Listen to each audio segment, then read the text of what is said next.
అందరికీ నమస్తే అండి.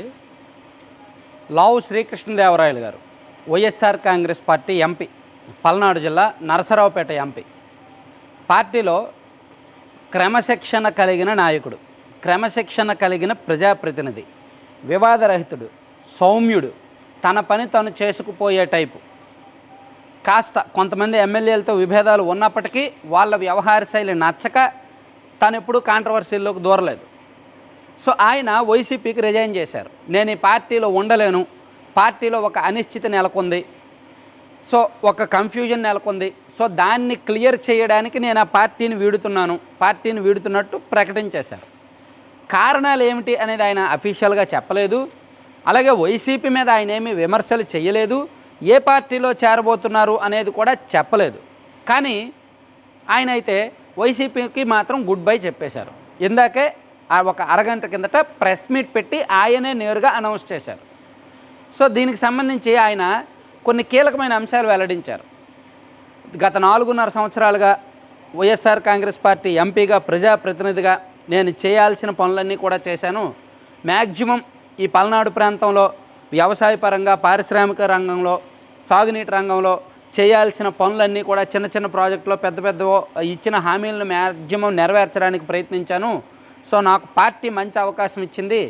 అలాగే ఇక్కడ పల్నాడులో ప్రభుత్వ ఆసుపత్రి నిర్మాణానికి కేంద్ర రాష్ట్ర ప్రభుత్వాలు సహకరించాయి. ఇలా అంటే ఎక్కడా కూడా నెగిటివ్ టాక్ చేయాల. ఇప్పుడు వైసీపీ ఇటువంటి పార్టీ, వైసీపీ అటువంటి పార్టీ, జగన్మోహన్ రెడ్డి గారు అలాంటోడు అనే నెగిటివ్ టాక్ ఏమీ చేయాల, ఏమీ విమర్శలు చేయలేదు, పార్టీ మీద ఆరోపణలు చేయలేదు. పార్టీ నుంచి బయటకు వచ్చేస్తున్నాం కదా అని చెప్పి ఒక పెద్ద బురద తీసుకెళ్ళి ఆ పార్టీలో చల్లేలా, ఆ పార్టీ మీద బురద వేసేలా చాలా నిక్కచ్చిగా పార్టీలో ఒక అనిశ్చితి నెలకొంది.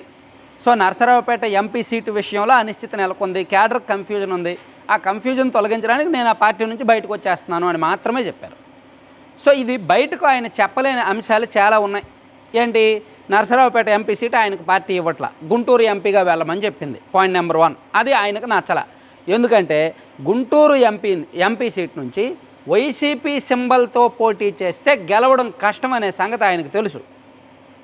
నరసరావుపేట ఎంపీ సీట్లో నరసరావుపేట పార్లమెంటు పరిధిలో వైసీపీ సింబల్తో పోటీ చేసిన పర్ల గెలుపు అవకాశాలు ఉంటాయి.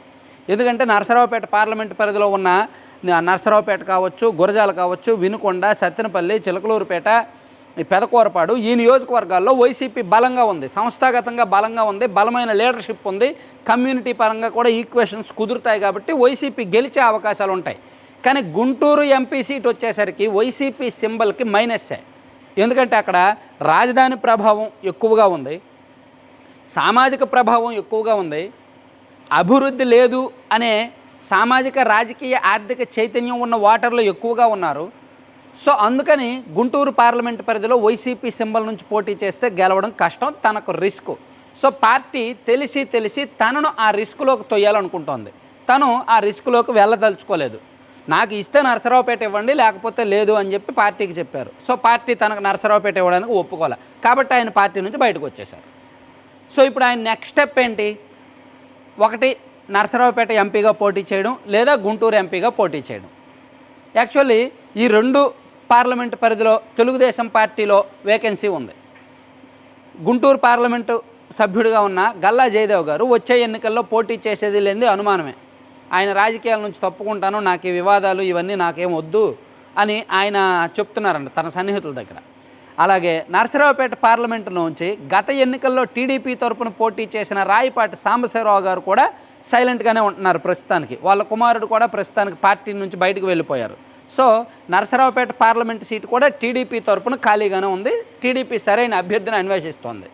అయితే టీడీపీ ఆలోచన ఏంటంటే గుంటూరు పార్లమెంటుకేమో కమ్మ సామాజిక వర్గానికి చెందిన వాళ్ళకి ఇచ్చి, నరసరావుపేట సీట్ ఏమో బీసీలకు ఇవ్వాలనే ఆలోచనతో ఉన్నారు.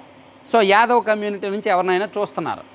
అందుకే టీడీపీలో ఈ 2 పార్లమెంటు సీట్లలో ఏదో ఒక సీటు నుంచి ఈ లావు శ్రీకృష్ణదేవరాయలు గారు టీడీపీ తరపున పోటీ చేసే అవకాశం అయితే ఉంది, అది మాత్రం స్పష్టం. ఒకవేళ ఆయనకు నరసరావుపేట ఇస్తే గుంటూరు ఎంపీ సీటు కాపులకు ఇస్తారు, లేదు ఆయన గుంటూరు ఎంపీగా పోటీ చేస్తే నరసరావుపేట కాపులకు కానీ బీసీలకు కానీ ఇస్తారు. అది టీడీపీ ప్రస్తుతానికి అనుకుంటున్న ప్లాన్. లావు శ్రీకృష్ణదేవరాయలు గారికి గుంటూరు ఎంపీ సీట్ నుంచి వైసీపీ తరపున పోటీ చేయడానికి ఇబ్బంది కానీ టీడీపీ తరపున పోటీ చేయడానికి ఇబ్బంది ఏమీ లేదు. ఎందుకంటే మనం చెప్పుకున్నాం కదా, ఇక్కడ టీడీపీకే కాస్త పాజిటివ్ ఉంటుంది. టీడీపీ జనసేన పొత్తు ప్లస్ సామాజిక అంశాలు ప్లస్ రాజధాని ప్రభావము, వైసీపీ మీద ఉన్న వ్యతిరేకత, అవన్నీ కూడా ఇక్కడ తెలుగుదేశం పార్టీకి బలం చేకూరుస్తున్నాయి. సో టీడీపీ తరపున పోటీ చేస్తే సేఫే కాబట్టి ఆయన టీడీపీలోకి రావడానికి ఆల్రెడీ ప్రాథమికంగా సంప్రదింపులు జరిగాయి. మేబీ అఫీషియల్గా ఒక వారం 10 రోజుల్లో ఆయన వచ్చేయచ్చు అనమాట. సో ఇది 3వ వికెట్ ఎంపీల్లో, వైఎస్ఆర్సీపీ ఎంపీల్లో ఇది 3వ వికెట్. కర్నూలు ఎంపీ సంజీవ్ కుమార్ గారు రిజైన్ చేశారు పార్టీకి. మచిలీపట్నం ఎంపీ బాలశౌరి గారు రిజైన్ చేశారు, జనసేన పార్టీలో చేరారు. సో ఇప్పుడు లావు శ్రీకృష్ణదేవరాయలు కూడా అదే పని చేస్తున్నారన్నమాట. Thank you.